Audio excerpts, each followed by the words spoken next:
Hey all, this is Writing Daily. I am doing this kind of bizarre thing on this end that makes things a little bit more complicated for me. It's terrible to go to one of those websites that are just sort of like constantly running, but that's kind of what I'm doing today. So if we get a little squirrely, I do apologize.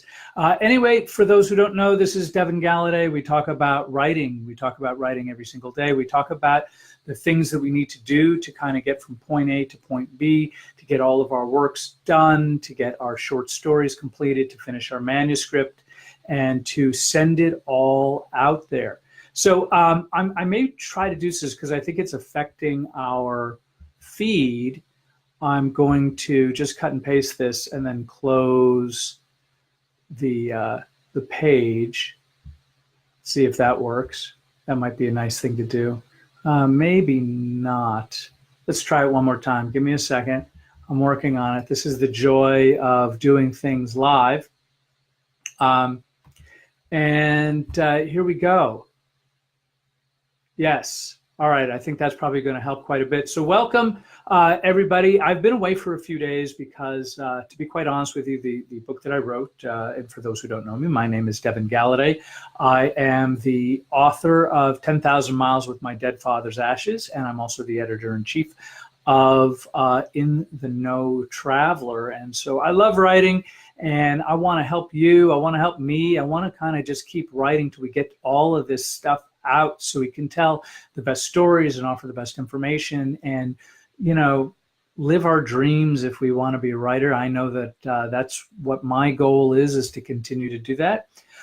So we have, let's see, welcome Kristen and Peter and Elizabeth and Kim. It's great to have you all here. Today we're going to be talking about just to finish up my prior thought, my father's twin sister, my aunt, who I spent many Christmases and many Thanksgivings with, passed, and I feel sad about it. It's complicated, just because there's family, and family. That's why I'm writing books, is because families can be challenging and ridiculous, and it is sort of a drag. Now I need to look for, okay, now I've got the screenshots.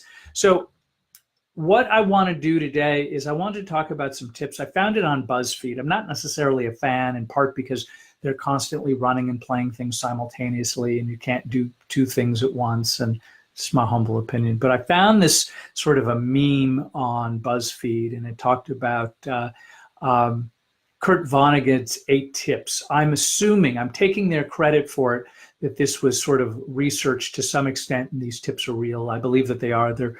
And I think probably what I like most about them is that they are tips that I offer. And so it just kind of confirms the things that I know about writing to be true. So number 1, use the time of a total stranger in such a way that he or she will not feel time was wasted. By that, to me, that's just sort of like, why why are we putting out information that nobody wants to read? Like, we need to make sure that this is about the reader and not just merely my sensibility as a writer, because I want to tell stories in purely and only the way that I want to tell them. So, as an example, it is critical for me to be able, if I'm writing a story about travel, to give perhaps the most interesting and unusual bits of information I can find, or that I experienced, or that you can recreate in your own travels, because otherwise just go buy a Let's Go guide. Those are terrific. They'll give you all the information to go stay at every youth hostel in North America and the world, for that matter. So those are great. And so I just want to make sure that, there's a part of what we do is for the reader, to make sure, yes, like when I wrote my memoir, as a cathartic, totally. But do I want to make sure that the reader on the end is getting something in return, perhaps some universal truth or things like that. So number 2, give the reader at least one character he or she can root for. And I understand that to mean, that doesn't necessarily mean the character has to be likable. It just means it has to have, the character has to have enough qualities that we can go, in there is goodness, or in there is humanity. And even if it's not sitting on the surface, we want to make sure that there's enough about the character that we as readers can find to be useful, and we want to see them culminate. We want to see them grow. We want to see them succeed, and we want to see them fail. And then we want to see them succeed after they fail. And so I think that's really important stuff. Number 3, every character should want something, even if it's only a glass of water. And by the way, welcome Gianni and Dave and Bill. Happy birthday, my friend. It's good to see you. I hope that you are happy and well. Oh, and by the way, as always, feel free to ask a question, or, wherever you're at, feel free to rate, review, ask questions, whether you see us on YouTube or iTunes or one of the many places that we end up.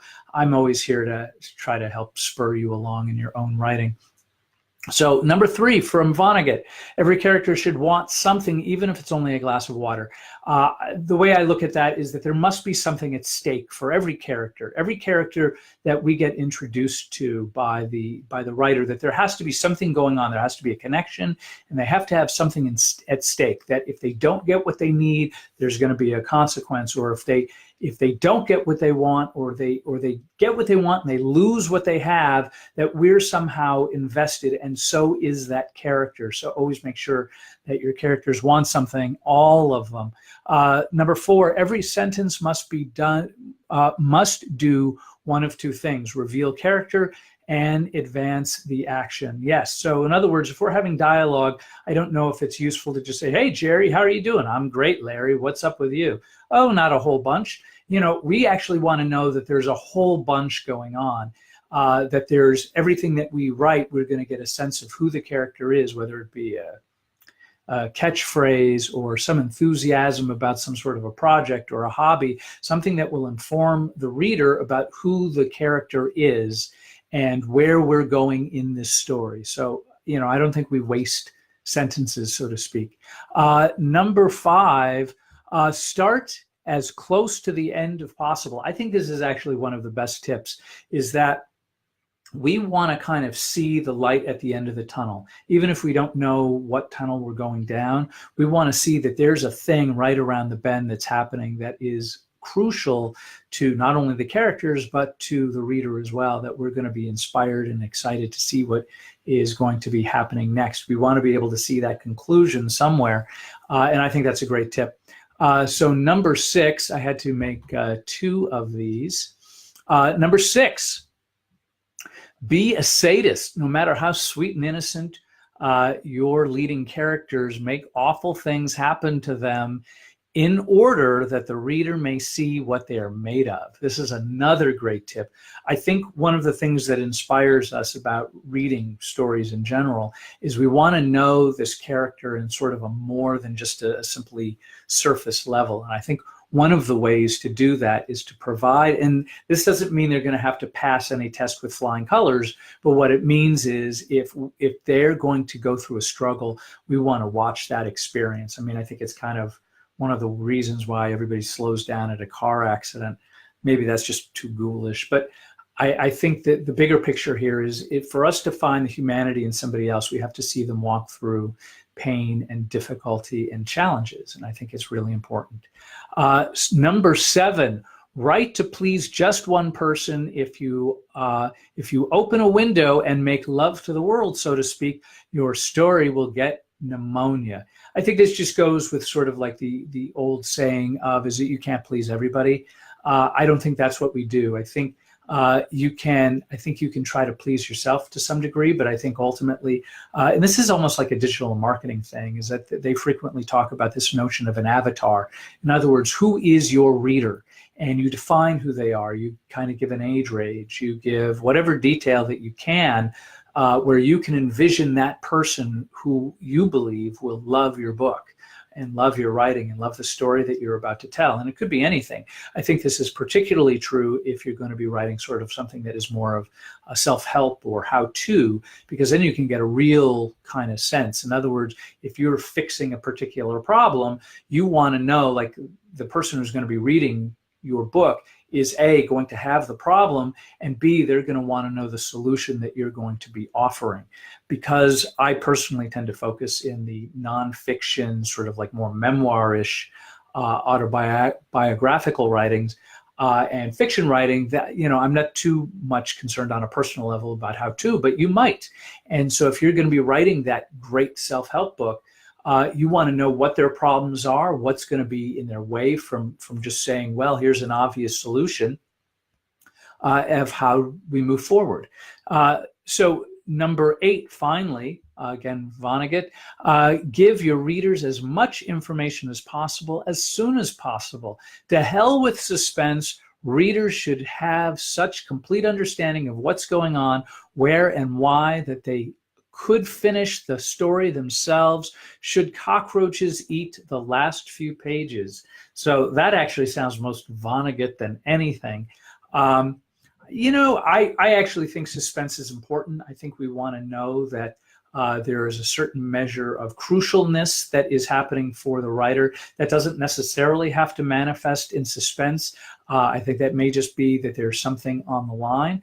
But I do think that we want to make sure that our readers know exactly what's going on.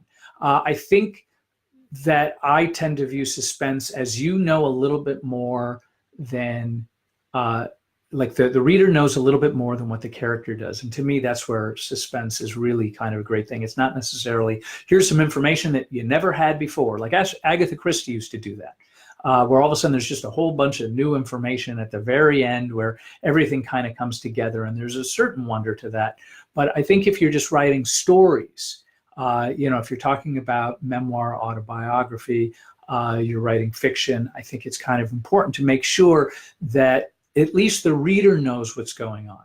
And I think it's like, if the reader knows that, you know, the car is going way, way too fast in order to stop before it hits the wall, the suspense part is that the guy who's driving or the woman who's driving the car may have no idea that they're driving too fast.